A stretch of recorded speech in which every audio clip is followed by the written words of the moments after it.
ప్రజలండి అందరూ బాగున్నారని ప్రార్థిస్తున్నాను.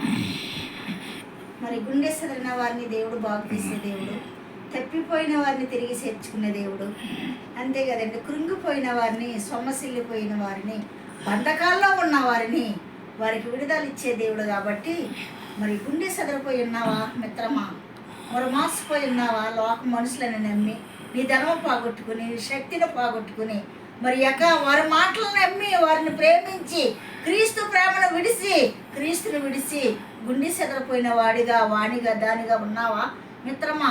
మరి పాప లోకములో ఉన్నాము. పాపము నుండి దూరము కమ్ము. ఇప్పుడైనా మరి మనుషులు మోసకారులు, ఆశ చూపించి మోసం చేసే మనుషులు మరి పాప లోకంలో ఉన్నాము. కాబట్టి మనుషులను నమ్మొద్దు, దేవుని నమ్ముకో.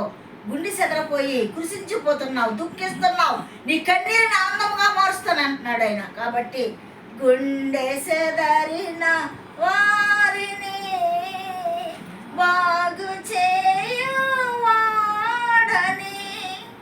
గుండె సెదరిన వారిని బాగు చేయవాడని,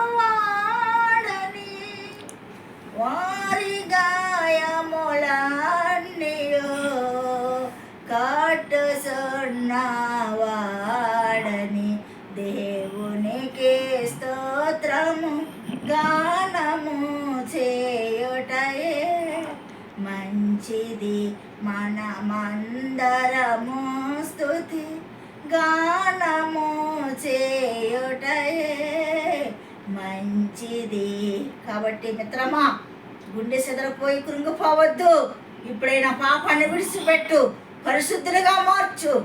నిన్ను చూసి ఎవరైతే హేళన చేస్తారో, నిన్ను చూసి ఎవరైతే నవ్వారో, నిన్ను చూసి తక్కువగా మాట్లాడారో వారి ఎదుట నేను నిలబెడతానంటున్నాడు యేసయ్య. నమ్ము, మరి బాగుపడు, దేవునిలోకి రా. ఇప్పుడే ఇదే సమయము. రక్షణ పొందు. ఏ మనుషుని నమ్మొద్దు, మరి మోసకరమైన మనుషులు.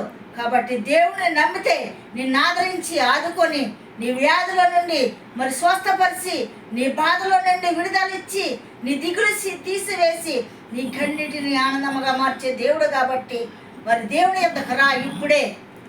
మరి దేవుని యొద్దకు వస్తే నిన్ను ఎత్తుకుంటాడో, ఆదరిస్తాడో, ఎత్తుకుంటాడో, నన్ను ముద్దాడతాడో, మరి నిన్ను అందరికి ఉపయోగపడే వ్యక్తిగా నిన్ను మారుస్తాడు.